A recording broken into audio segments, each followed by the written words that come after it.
estudar a Bíblia na escola dominical. Vem mais de Deus aprender, fortalece e faz crescer. É domingo de manhã na EBD. Os jovens aprendendo, adultos sim estão. Meus queridos irmãos, eu quero vos cumprimentar a todos com a doce e gloriosa paz do Senhor Jesus Cristo. Pela bondade do nosso Deus, estamos reunidos para mais um estudo da palavra do Senhor e hoje, dia 5 de abril, iniciando assim o nosso segundo trimestre da Escola Dominical de 2020. Eu louvo a Deus pela vida da nossa casa publicadora das Assembleias de Deus, pela sua existência, pela vida do pastor Douglas Batista, que é o nosso comentarista dessa nossa segunda lição de 2020. Pastor Douglas Batista é o pastor da Igreja Evangélica Assembleia de Deus no Distrito Federal, presidente do Conselho de Educação e Cultura da nossa casa da nossa Convenção Geral das Assembleias de Deus no Brasil, doutor em teologia, licenciado em filosofia, e nos dá o prazer, e a Igreja do Senhor é presenteada com esta obra tão linda e tão rica do pastor Douglas Batista. Eu quero crer que devido a esta questão, a questão do recolhimento obrigatório, muitos irmãos não tiveram a oportunidade de adquirir a revista física, mas você, assim que terminar este período, poderá adquiri-la. A nossa revista que tem esta, e você pode estar vendo aqui também na tela, e acompanha esta revista também um livro do pastor Douglas, editado pela nossa casa publicadora. Eu quero convidar a todos os amados irmãos, por bondade, incline a sua cabeça em casa mesmo onde você está e façamos uma oração ao Senhor nosso Deus. E nesta oração, eu quero crer que muitos dos nossos irmãos, atendendo o pedido das nossas autoridades eclesiásticas, mormente aqui na cidade de Ribeirão Preto, do nosso pastor Jairo Santana, que tem conclamado, e isso tem sido feito no Brasil afora, tem conclamado a todos os cristãos para que no dia de hoje estejamos todos em jejum, pedindo ao Senhor que tenha misericórdia da nossa nação brasileira. Então você que está neste propósito, em jejum ao Senhor, incline a sua cabeça e façamos esta oração. Senhor bendito, aqui estamos nesta manhã tão especial, agradecidos ao Senhor pela vida, agradecido ao Senhor pelo privilégio de sermos fruto do teu amor, pelo teu sangue carmesim que manchaste a cruz do Calvário em nosso favor. E aqui estamos, Senhor, com o coração aberto para apresentar a ti o nosso culto, o nosso louvor. E desta feita, Senhor, na escola dominical, estudando a tua bendita e preciosa palavra, pois nós sabemos que a tua palavra é aquela que edifica, a tua palavra é que nos orienta, é que nos dá o norte, é que nos mostra o porto seguro. Sem ti nós nada somos, sem ti nós nada podemos fazer. Se o Senhor não estiver ao nosso lado, o que será de nós? E nós queremos te rogar também, Senhor, nesses momentos tão difíceis, em que o mundo está passando, mas nós sabemos que isso é cumprimento da tua palavra. Então, como cristãos, Senhor, nós te rogamos que não nos deixe ficarmos apavorados, mas que possamos compreender que o Senhor é o Deus que tem todo o controle nas suas mãos, nada foge dos teus desígnios. Com o Senhor está todo o poder e toda a autoridade, mas queremos te rogar, Senhor, encarecidamente, tenha misericórdia da nossa nação brasileira. Meu Deus, o Brasil pode ser um celeiro para o mundo, para a evangelização, mormente nesta reta final da tua igreja aqui na face da terra, e que o mundo possa ver as tuas mãos estendidas sobre a nossa terra. A tua palavra nos diz que se o meu povo, que se chama pelo meu nome se humilhar e orar e buscar a minha face, então, diz o Senhor, eu ouvirei dos céus as suas orações e sararei a sua terra. E nós queremos te pedir, Senhor, sara a nossa nação, tenha misericórdia da nossa terra. Assim nós oramos para a glória de Jesus, o nosso Senhor. Amém. Louvado seja o Senhor nosso Deus. Meus irmãos, eu quero vos convidar, portanto, para nós meditarmos na lição de número 1 deste segundo trimestre, esta lição tão rica que vai nos falar sobre a igreja eleita, baseada na carta de Paulo aos Efésios. Veja que o tema da nossa lição é a igreja eleita. E é justamente esse o tema principal da carta aos Efésios. A carta aos Efésios é considerada por muitos como a rainha das cartas de Paulo, das 13 cartas paulinas. A carta aos Efésios é onde Paulo debruça mais tempo falando sobre as doutrinas principais da igreja. E nós vamos aprender durante esses 3 meses preciosíssimas e importantes revelações da palavra do Senhor. Então veja que o tema é a igreja eleita, e o subtema diz: redimida pelo sangue de Cristo e selada com o Espírito Santo da promessa. Eu gostaria, como hoje é uma aula introdutória, eu gostaria de seguirmos aquilo que o pastor Douglas sugere para nós quanto igreja, que nós tenhamos nessa aula de hoje uma visão panorâmica. É como se você estivesse do alto e olhando a carta aos Efésios, mas de um ponto maior. E você vai enxergar a carta aos Efésios e vai ver ela como um todo. Então a finalidade hoje é nós termos esse entendimento. Primeiramente, quem escreveu, quando foi escrito, qual que era o contexto religioso, o contexto cultural da cidade de Éfeso, né? Aonde se situa hoje, existe ainda ou não existe esta cidade, né? Aonde era, em que país estava situado, quantos capítulos tem esta carta, quais são os temas principais, enfim. Veja que são assuntos, né, importantíssimos para nós termos uma visão geral. Nas lições 2, a lição de número 13, aí sim, nós vamos estudar sobre temas específicos. Tá certo assim?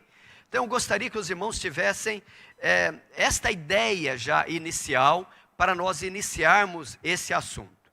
Eu fiz questão de apresentar, os irmãos estarão vendo na tela aqui embaixo. Veja que eu gostaria que colocar aqui, por exemplo, o globo terrestre, né? O globo. Veja que esta parte que está em negrito, mais escura, né?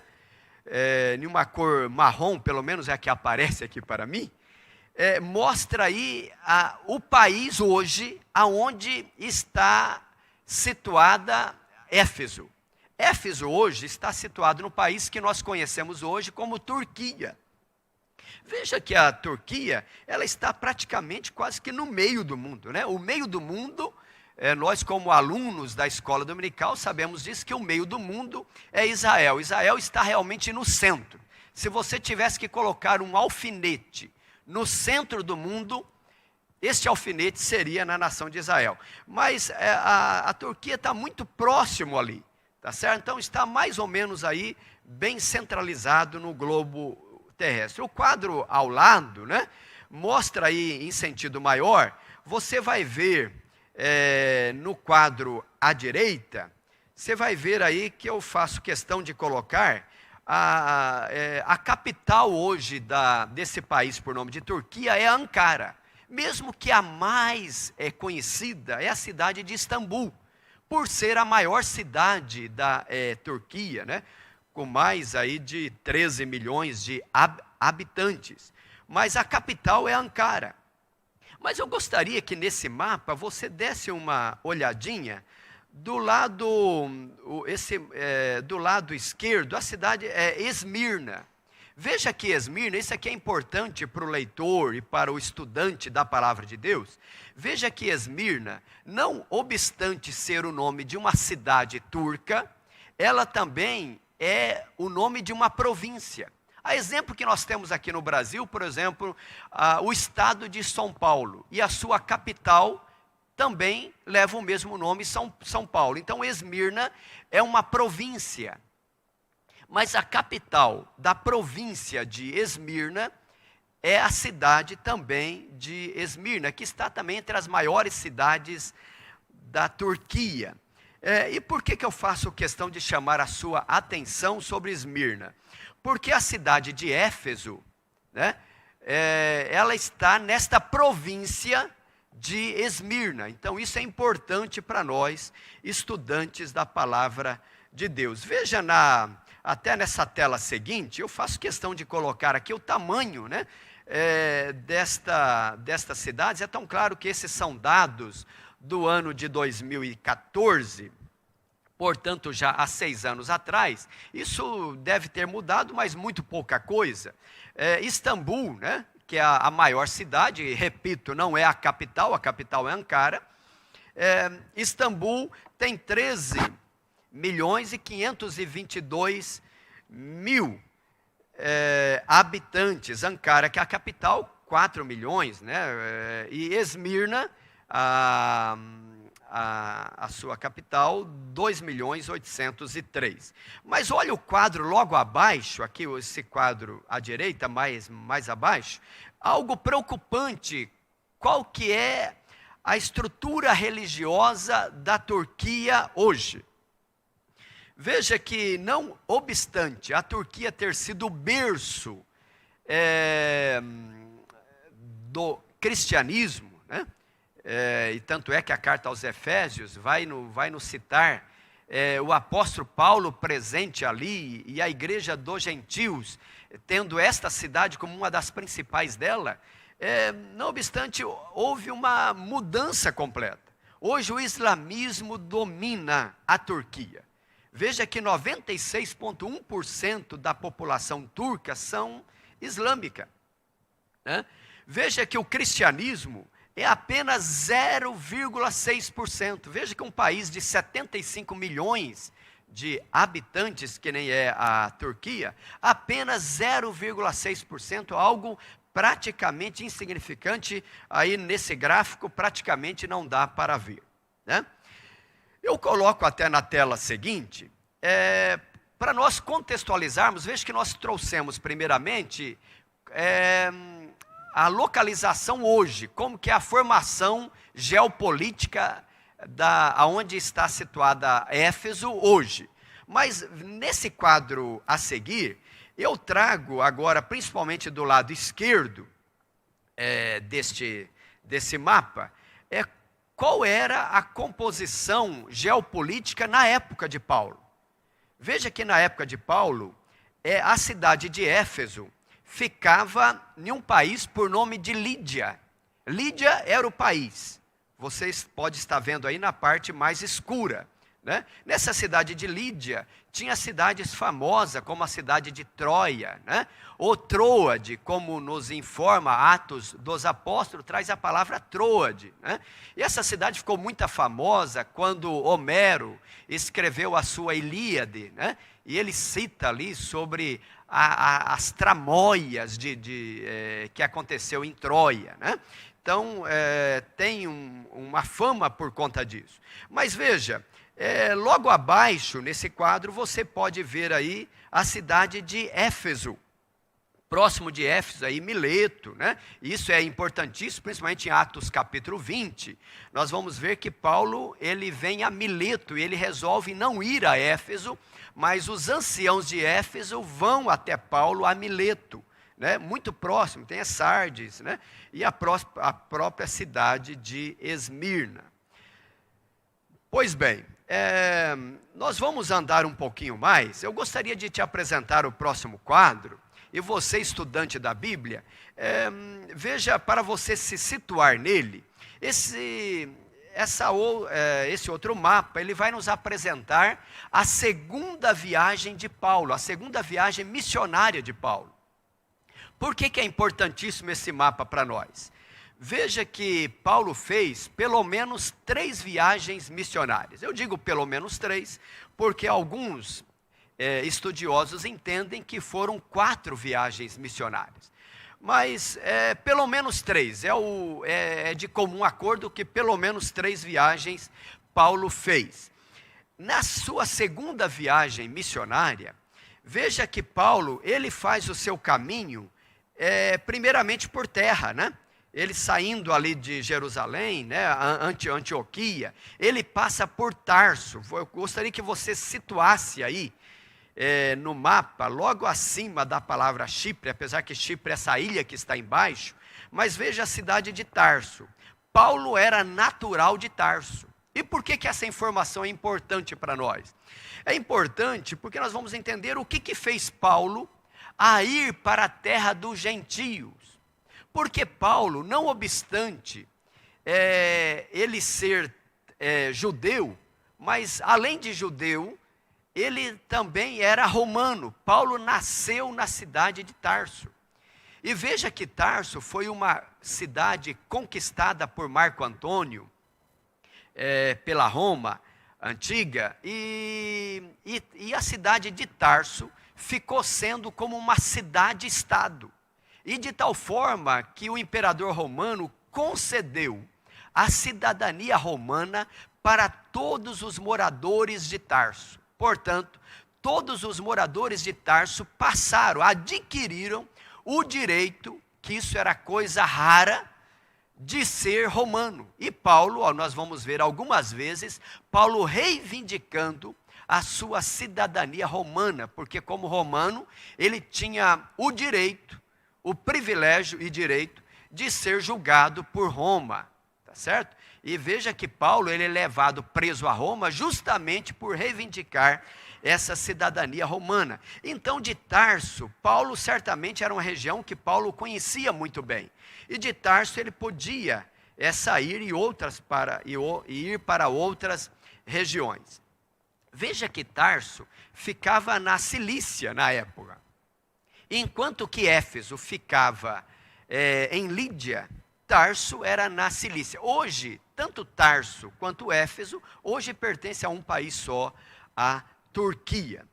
E de Tarso, Paulo segue a sua viagem. Veja que ele faz uma volta enorme, né? Ele vai a Troade, ele vai a Filipos, você pode acompanhar comigo aí pelo mapa, ele vai a Anfípolis, ele vai a Bereia, ele vem a Atenas, de Atenas ele sobe para Corinto, e só depois de Corinto é que ele vem a Éfeso, tá certo? Isso na sua segunda viagem missionária. Pois bem, nós vamos andar um pouco mais. Essa cidade de Éfeso, ela tem também uma particularidade, e a gente pode ver isso, que o apóstolo João, nas revelações do livro de Apocalipse, o Senhor Jesus pede para que ele escreve uma carta endereçada a cada igreja da Ásia. E o apóstolo João vai escrever 7 cartas endereçado a cada uma das igrejas da Ásia. E veja que a primeira carta que o apóstolo João escreve, você pode ver aqui no mapa, a parte mais de baixo, justamente a cidade de Éfeso. Veja que João, ele está na ilha de Patmos, você pode ver pelo mapa aqui. Ilha de Patmos, tem até uma setinha indicando, veja que Patmos ficava muito próximo, ou próxima à cidade de Éfeso. Então, João escreve, e as cartas seguem uma ordem geopolítica. As 7 cartas, não obstante também, segundo alguns estudiosos, ter um certo sentido com as eras que a igreja da cristandade tem atravessado, mas o certo é que ela segue também uma ordem geopolítica. A primeira carta escrita por João é justamente a carta a Éfeso, depois Esmirna, depois você sobe lá em cima a Pérgamo, desce a Tiatira, desce para Sardes, desce a Filadélfia e a sétima, última carta, a carta a Laodiceia, né? E nós vamos ver alguma particularidade sobre a questão desta carta de Éfeso e Laodiceia, né? Alguma coisa a respeito disso, mas nós vamos caminhar um pouco mais aí. Veja que no quadro seguinte, esse quadro, na realidade, é tirado pelo Google, né? Faltou colocar aqui a fonte,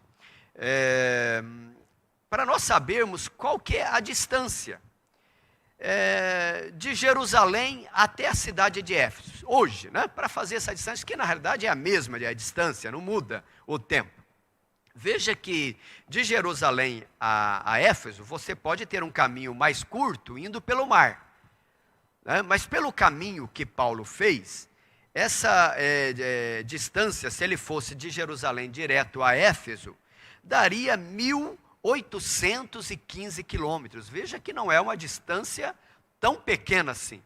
1.815 quilômetros, a distância de Jerusalém até a cidade de Éfeso. Se você ver no quadro à direita, logo abaixo, você vai ver, eu fiz questão de colocar também a distância de Roma a Éfeso.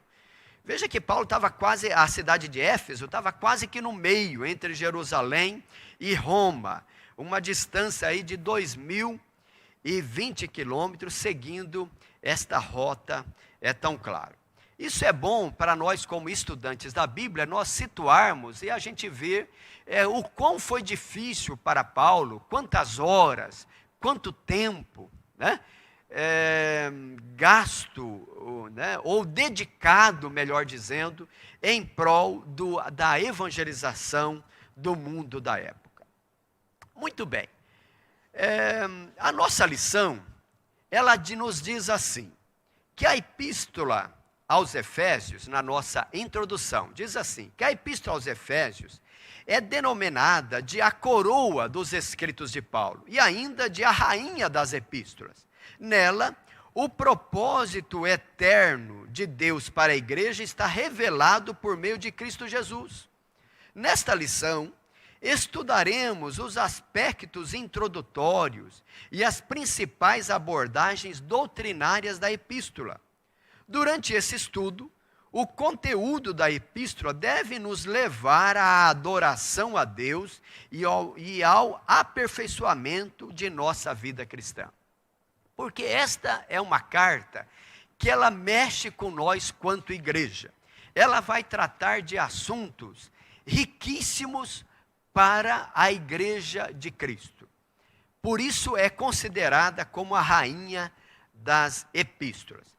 Então, a proposta, e como eu já disse no início da nossa fala, é tratar sobre alguns assuntos. Primeiramente, eu gostaria que você visse algumas imagens como está esta cidade de Éfeso hoje. E já abrindo aqui o parênteses, veja que a cidade de Éfeso, ela foi totalmente destruída. O que se tem de Éfeso hoje são apenas ruínas, né? Aliás, hoje é um patrimônio tombado pela Unesco, né? E é uma região muito visitada por turistas do mundo inteiro. Cristãos e até mesmo não cristãos vão a Éfeso para conhecer as suas ruínas e para ter uma ideia de um grande centro comercial do mundo antigo, na época do apóstolo Paulo.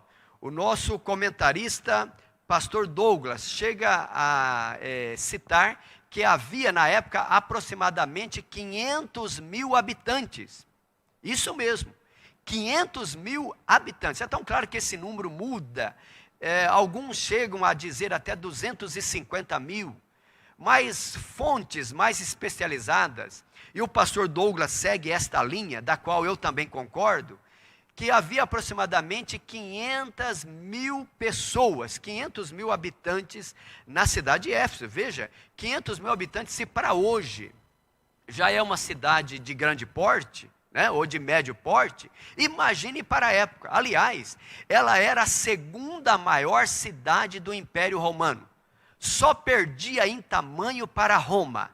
Roma era a mais importante, a principal e a maior cidade do Império Romano. A segunda maior cidade e também de importância para Roma era a cidade de Éfeso, com 500 mil habitantes. Além disso, esta cidade, ela atraía pessoas turistas do mundo todo na época.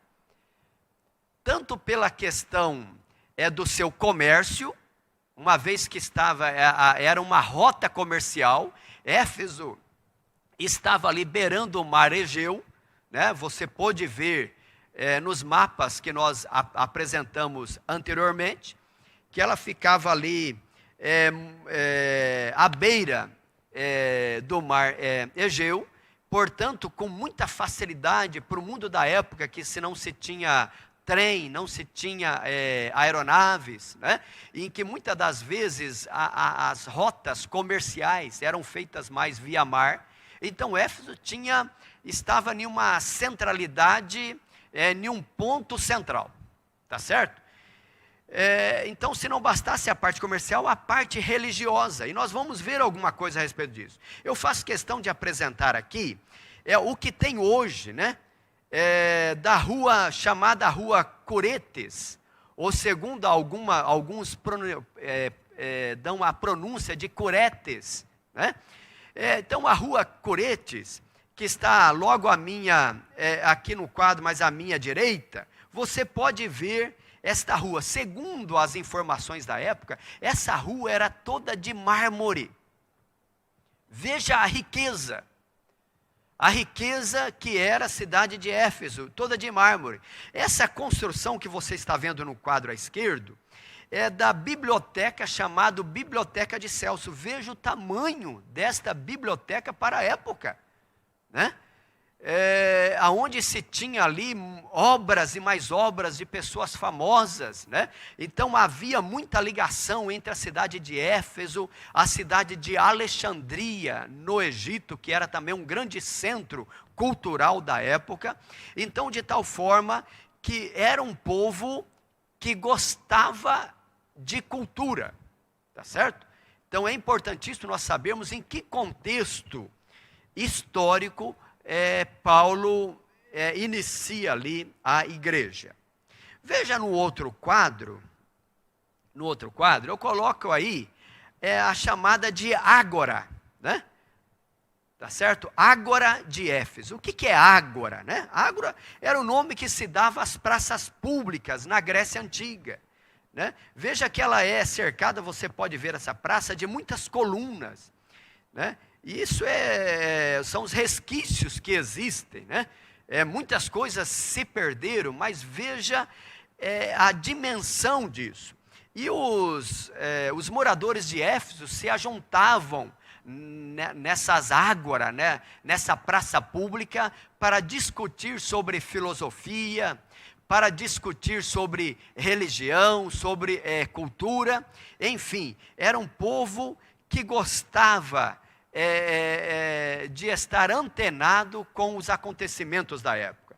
Veja que Éfeso ficava muito próximo a Atenas, a capital da Grécia, né? Então a forte influência de Atenas, né, principalmente dos filósofos gregos, havia também chegado até a cidade de Éfeso. No quadro a seguir, para nós termos um entendimento ainda maior da dimensão desta cidade, o que essa cidade representava para aquela época, eu faço questão de colocar aí o teatro de Éfeso. Veja que o mundo romano, quando tomou conta daquela região, porque a cidade de Éfeso, e a nossa lição até traz esta informação, ela teve o seu início mais ou menos no ano 1050 a.C. No ano 1050. No entanto, ela pega o seu apogeu na época do Império Romano. E nessa época, os romanos, eles tinham hábito, em algumas cidades polos principais, de construir grandes arenas, né? como nós temos os resquícios da arena de Cesareia, em Israel, né? Ou nós temos o famoso Coliseu Romano, em Roma, né? Mas Roma colocou ou construiu várias arenas chamadas de teatro em várias partes do mundo, inclusive na cidade de Éfeso. E veja que esta arena tinha capacidade para 25 mil pessoas. Isso mesmo, 25 mil pessoas. E é interessante porque aqui, né, o povo ficava sentados nas arquibancadas e tinham várias saídas. E eles dão um nome até um pouco feio, chamado de vômito. Vômito era aquelas saídas, né? Hoje nós chamamos de portão, né? Portão 1, portão 2, as saídas. Eles davam o nome de vômito, né? E lá embaixo, aonde ficava as pessoas que iam fazer as suas peças teatrais ou as suas lutas, né? E quando eram peças de teatro, eles canalizavam água. Por isso que essas arenas eram construídas geralmente próximo ao mar ou próximo ao rio, num lugar muito plano, e eles canalizavam a água entrava e fazia ali uma lâmina de água, de tal forma que eles usavam ali a acústica natural, porque na época não tinha aparelhagem de som que nem nós temos hoje, mas eles usavam a acústica natural, e a pessoa que estava ali fazendo aquela peça, quando ele falava, a sua voz pegava naquela lâmina de água e fazia com que todos que estavam nas arquibancadas pudessem ouvi-lo, né? Porque essa é a pergunta que acaba nos vindo, né? Se tinha 25 mil pessoas, como ouvir uma pessoa falando para 25 mil pessoas sem ter a aparelhagem que nós temos hoje, né? Veja que Jesus usou também esse critério lá no monte chamado Monte das Bem-aventuranças, de frente ali ao mar da Galileia. Ali o próprio relevo tem ali uma acústica natural. Não é diferente quando a gente vai a Brasília, né? E nós temos a Catedral de Brasília. Talvez muitos irmãos conhecem lá e fizeram essa experiência. Você está de um lado, outro pode estar lá no meio do outro lado, e você fala aqui, a voz corre, beirando aquele mármore, né? Certo? Oscar Niemeyer e Lúcio Costa certamente projetaram isso baseado em algumas coisas da própria natureza que eles haviam visto. Então veja que esse teatro, para 25 mil pessoas, a Bíblia até fala em Atos 19 e 29, olha o que diz, olha, encheu-se de confusão toda a cidade, e unânimes correram ao teatro, esse teatro aí, ó, arrebatando a Gaio e Aristarco, os nossos irmãos, né? A Gaio e Aristarco, macedônios, companheiros de Paulo na viagem. Tá certo? Então a Bíblia cita que havia mesmo um teatro, né? E hoje foi descoberto, ou está lá, é um patrimônio da humanidade. Na tela seguinte, eu faço questão de trazer aqui, talvez, aquilo que é o que levava muitas pessoas de todas as partes do mundo vir à cidade de Éfeso.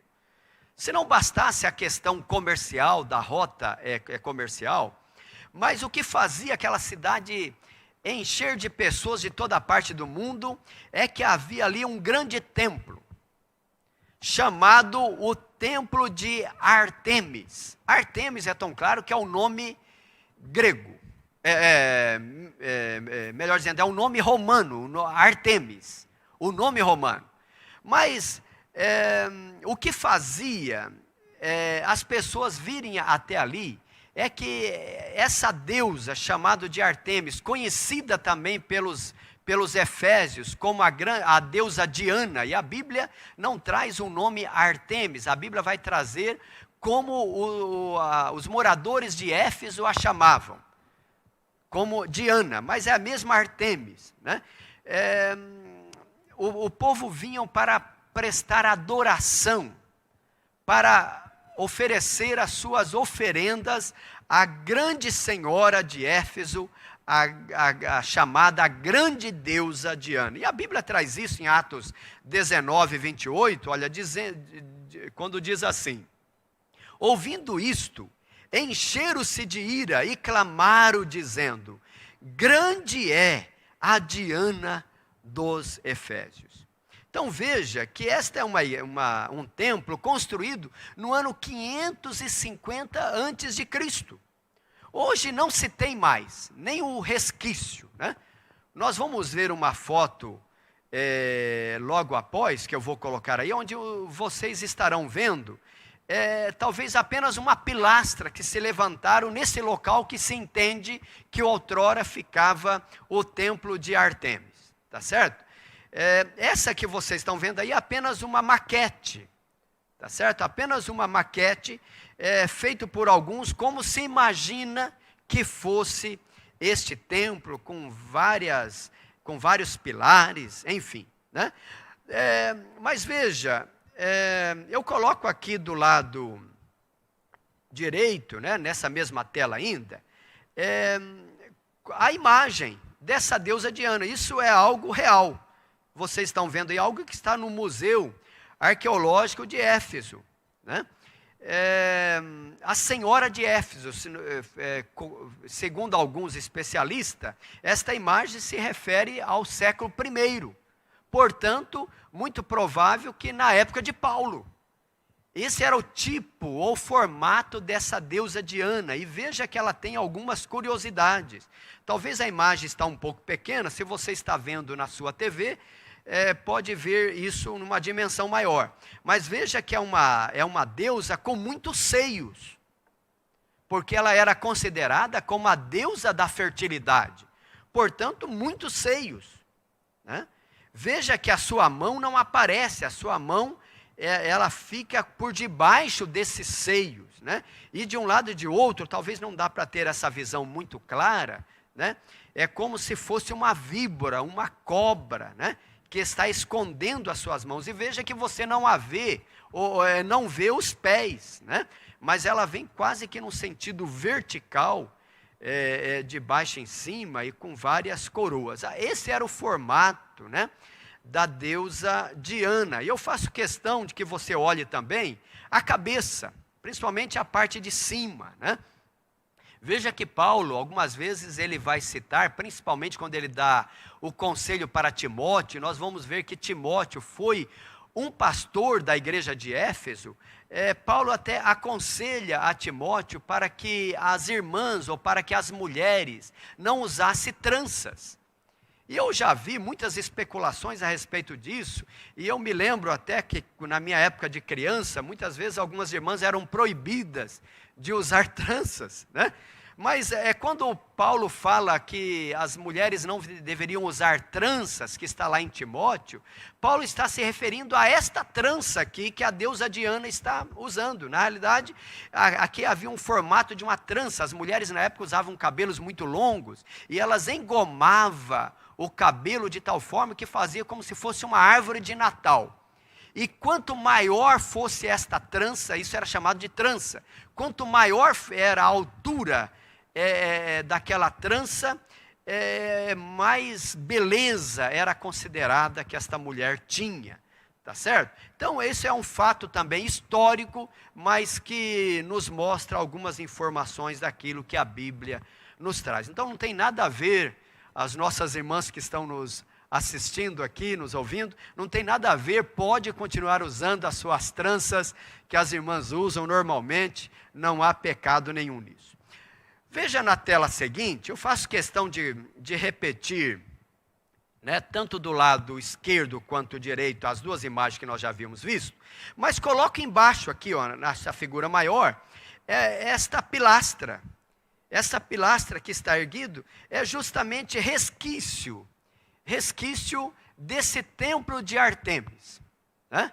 Veja como que Deus age, né?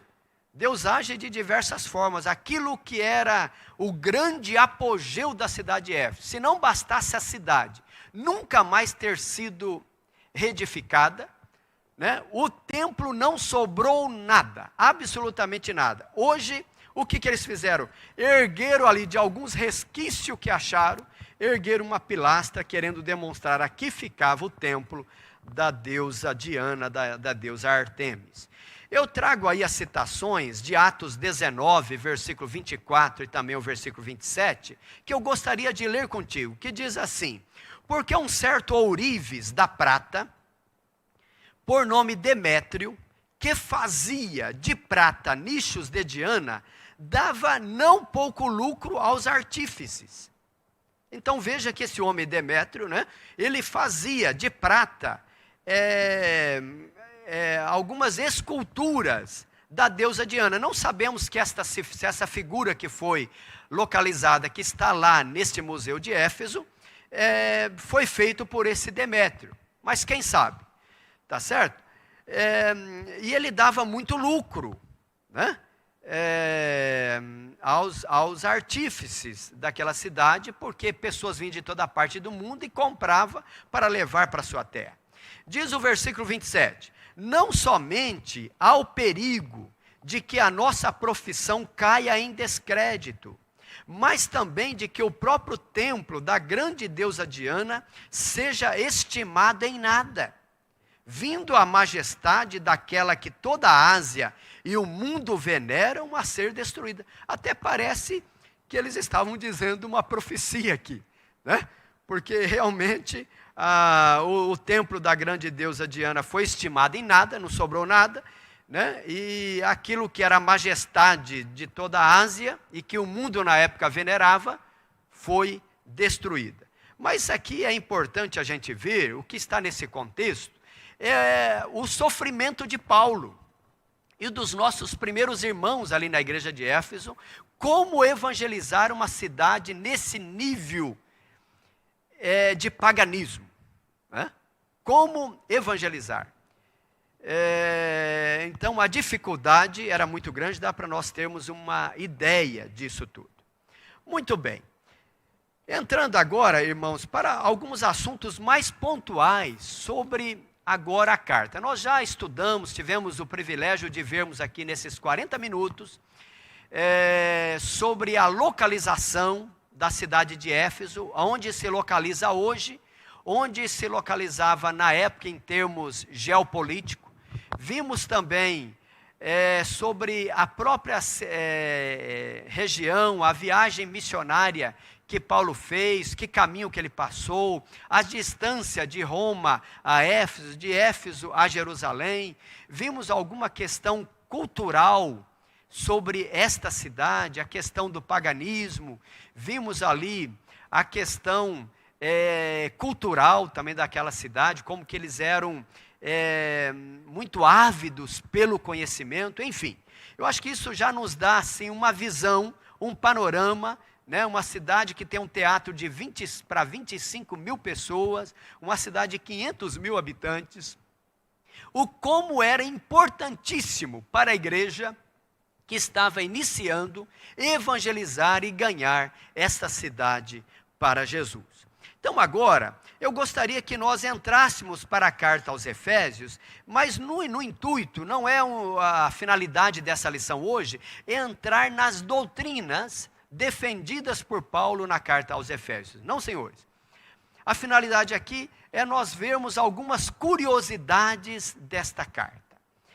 Então vamos lá, eu até faço questão de colocar na tela aqui, as curiosidades da carta aos Efésios. Veja o autor, né? O capítulo 1 e o versículo 1 já começa dizendo assim: Paulo, apóstolo de Jesus Cristo pela vontade de Deus, aos santos que estão em Éfeso e fiéis em Cristo Jesus. Aqui, na realidade, há uma vastidão de informação aqui. Primeiramente, o autor. Paulo, ele chama para si a autoria. Ele reivindica para si a autoria desta carta, né? Dizendo Paulo apóstolo. Ele vai citar isso também, lá no capítulo 3 e o versículo 1. Por esta causa eu, Paulo. Né?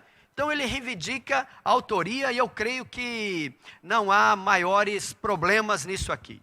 Paulo é realmente o autor da carta aos Efésios. Mas a lição, e o pastor Douglas nos traz a seguinte informação, que Paulo era um nome romano. E isso é importante a gente ver, porque de vez em quando eu vejo alguém dizendo assim, olha, Saulo, que o seu nome foi transformado para Paulo. Quando ele teve o encontro com Jesus na estrada de Damasco, o Saulo se transformou em Paulo. Não, senhores. É uma informação até bonita. Talvez no sentido de pregação, isso até bonita, mas isso não tem base bíblica. Paulo é um nome romano. Paulo, como cidadão romano nascido em Tarso, ele tinha a oportunidade de escolher para si um nome romano. E ele optou, veja bem, ele optou em dar para ele, né, o nome romano de Paulo. E Paulo significa pequeno. Esse é o significado do nome Paulo. Esse é o nome romano. E Paulo, por ser o apóstolo dos gentios, nada melhor como alguém que ia evangelizar os gentios, não usar o nome hebraico, mas usar o nome gentílico e um nome romano. Então Paulo usa dessa estratégia. Paulo vai a dizer que ele fez de tudo para ganhar a todos, né? Aqui é uma dessas formas.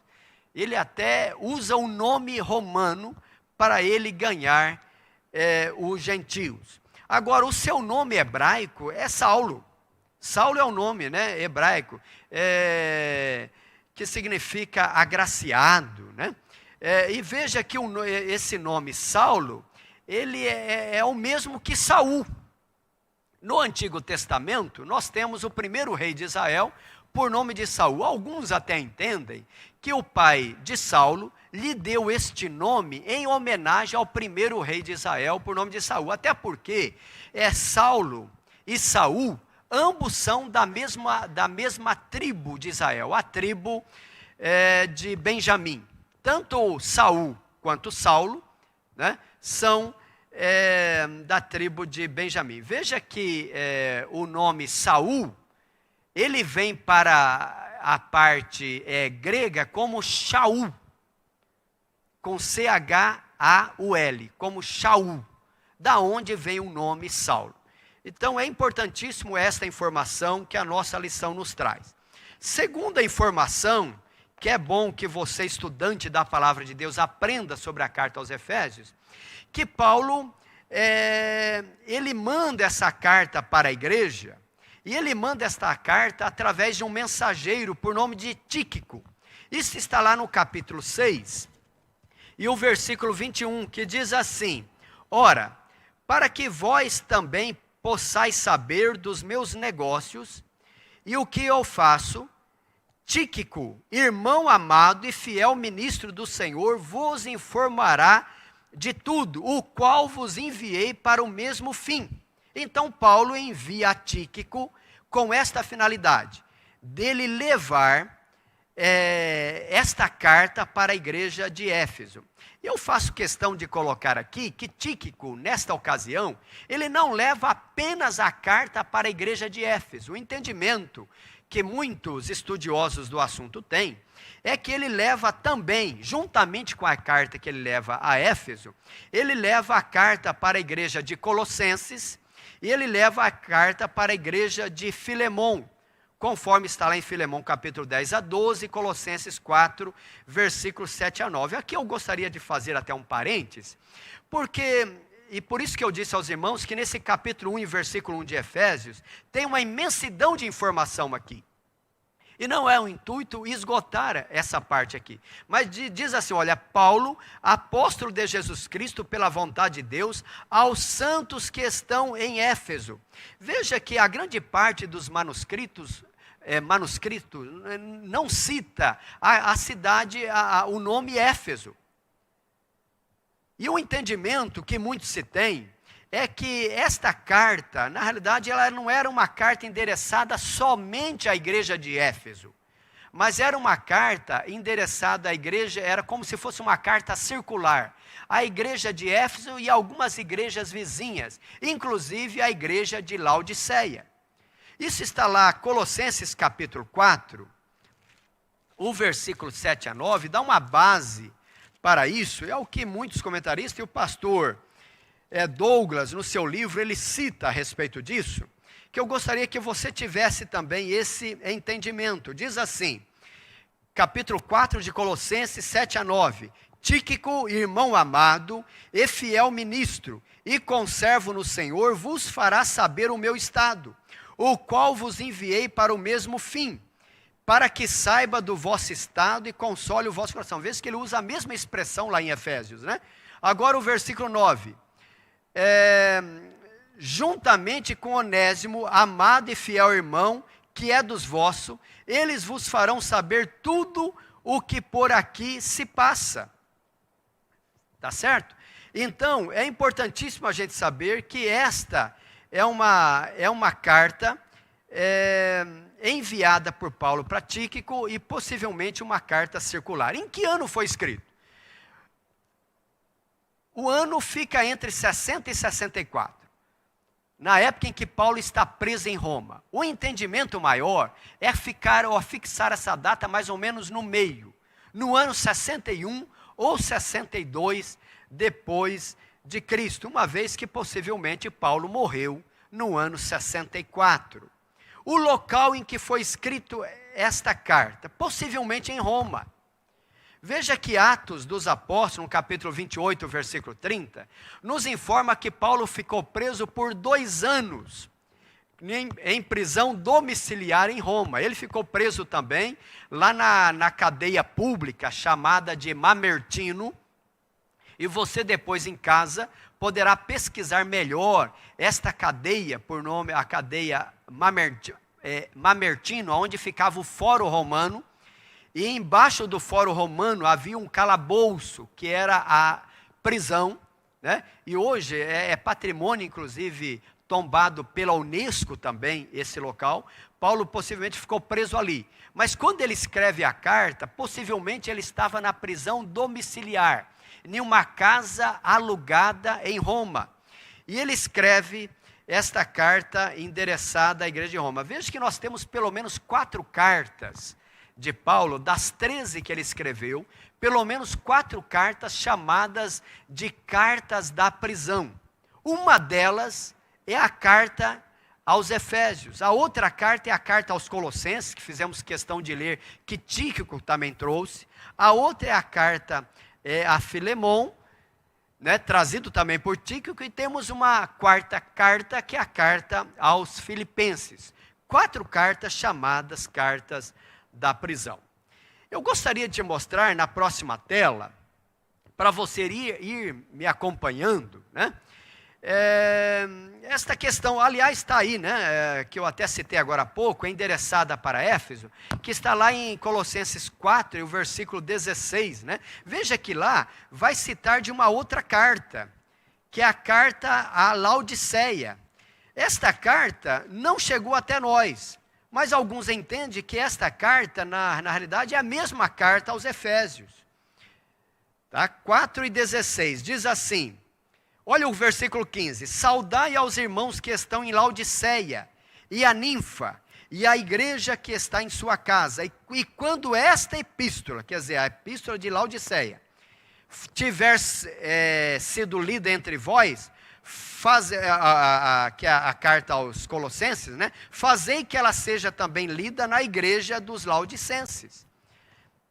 Então é muito comum, era muito comum na época, de que uma carta escrita, ela não ficasse só para aquela igreja, mas ela fosse lida também por outras igrejas. Qual o tamanho dessa carta? Uma carta pequena, né? Como não poderia ser maior? Por ser uma carta. Geralmente carta é muito curta mesmo. Essa carta tem 6 capítulos, 155 versículos. Quem que fundou a igreja aos Efésios? A Bíblia vai nos informar lá em Atos capítulo 18, que Paulo passa por Éfeso.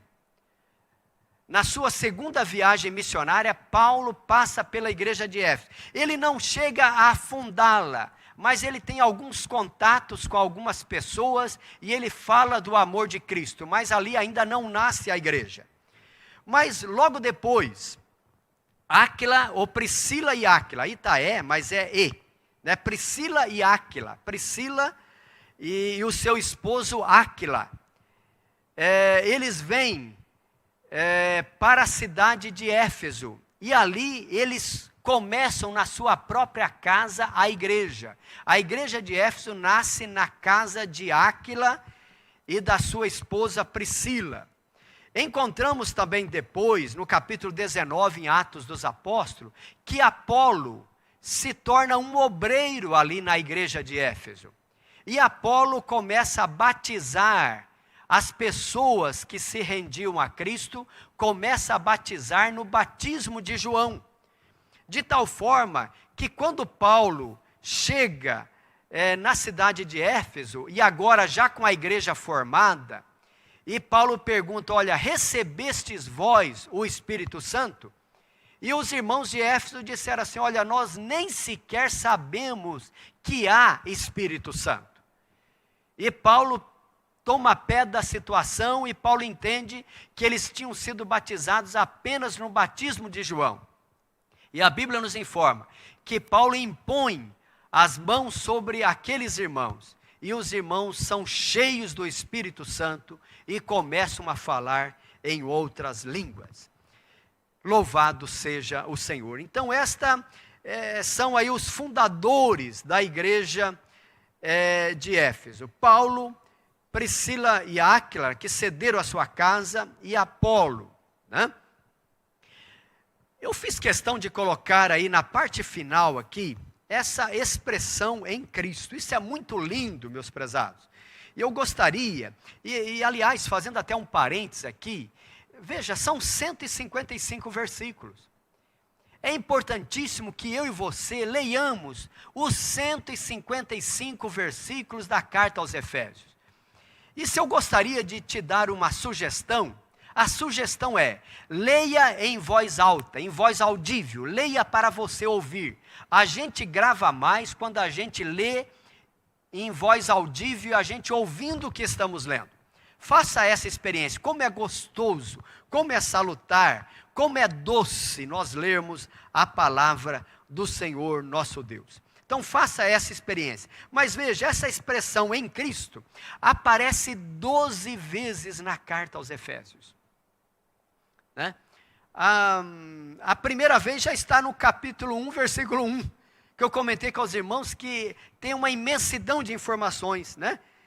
Termina assim, olha, que estão em Éfeso e fiéis em Cristo. Essa expressão em Cristo, né, nos mostra como que nós, a igreja, estamos em Cristo Jesus. Então, é uma observação que eu faço aí. Na tela seguinte, eu coloco aí o que ocorre, né, lá em Éfeso. Olha bem, quando Paulo chegou lá pela segunda vez, né, já havia pelo menos 12 varões, aquilo que eu comentei quando ele perguntou, recebesse o Espírito Santo, havia pelo menos 12 varões convertidos e batizados só no batismo de João, evangelizados por Apolo. Ó. Paulo ficou lá por pelo menos 3 anos. Olha o que diz Atos dos Apóstolos, capítulo 20, veja o que diz o versículo de número 31. Portanto, vigiai, lembrando-vos de que durante 3 anos, não cessei noite e dia de admoestar com lágrimas a cada um de vós. E não era para ser menos do que isso. Porque uma cidade de 500.000 habitantes, idólatra, pagã, Paulo dedicou 3 anos ininterrupto do seu ministério para evangelizar esta igreja. Talvez seja o local onde Paulo passou a maior parte do seu ministério de uma vez só. 3 anos, ministrando para esta igreja, e depois no final da sua vida, ainda escreve uma carta para esta igreja. E ainda nenhuma outra feita, quando ele passa por Mileto, mesmo não tendo como ir a Éfeso, ele manda chamar os anciãos e dá a admoestação, porque esta era uma igreja importantíssima. Né? Lá também, esta igreja, os irmãos eram conhecidos como do caminho. Então lá, não era conhecido como Assembleia de Deus, ou como Batista, ou Presbiteriana, não. A igreja não tinha um nome, mas era conhecida como do caminho.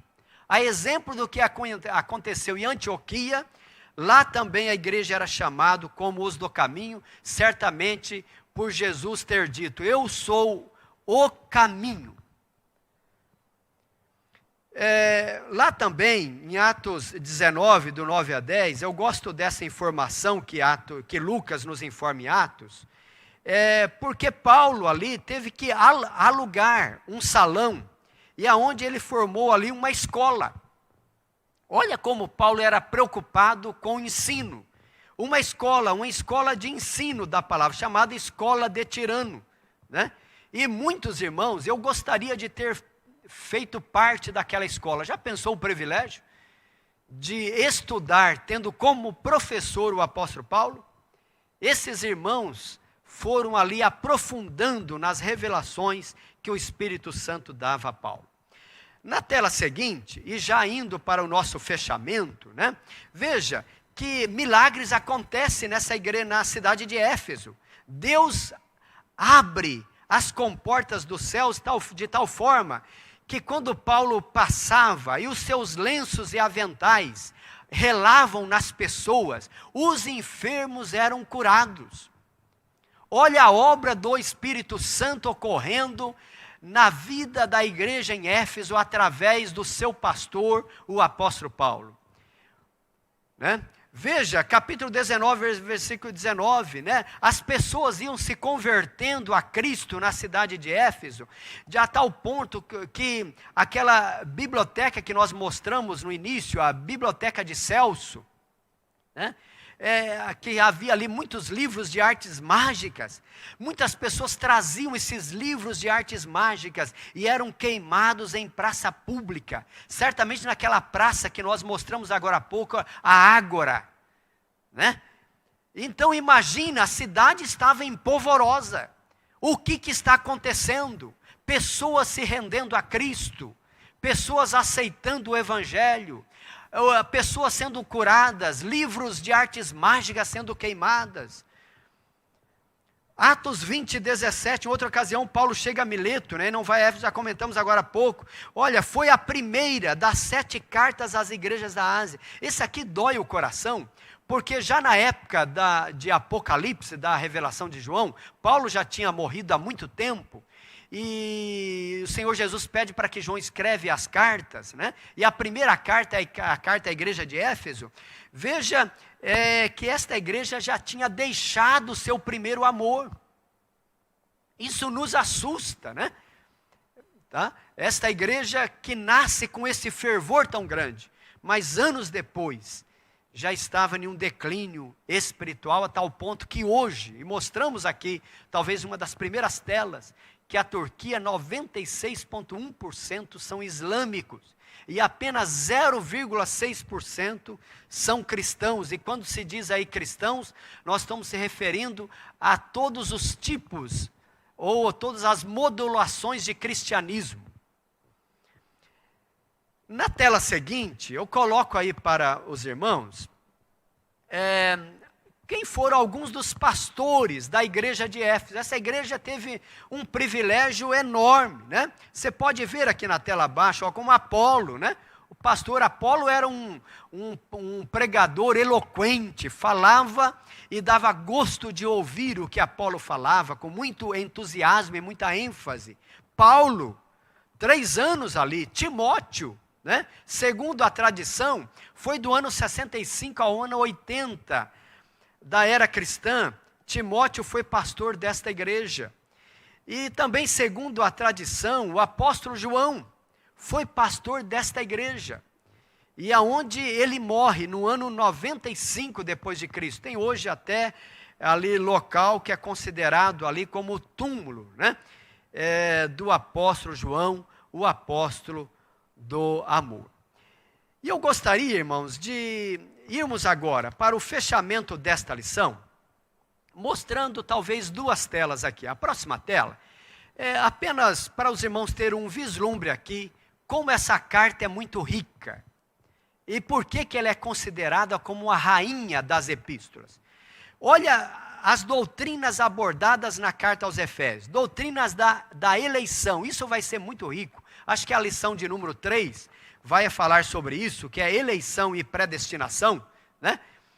E isso, muitas vezes, principalmente as igrejas chamadas igrejas históricas, e há uma diferença dos nossos irmãos históricos para nós, e veja bem, não há propósito nenhum nosso aqui em tentar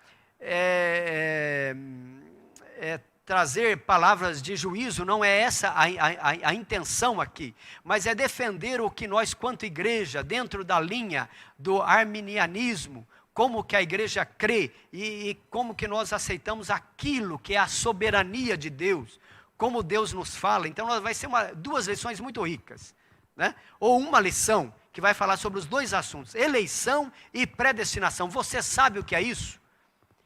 Você tem argumentos bíblicos suficientes para entender aquilo que a Bíblia diz a respeito desse assunto?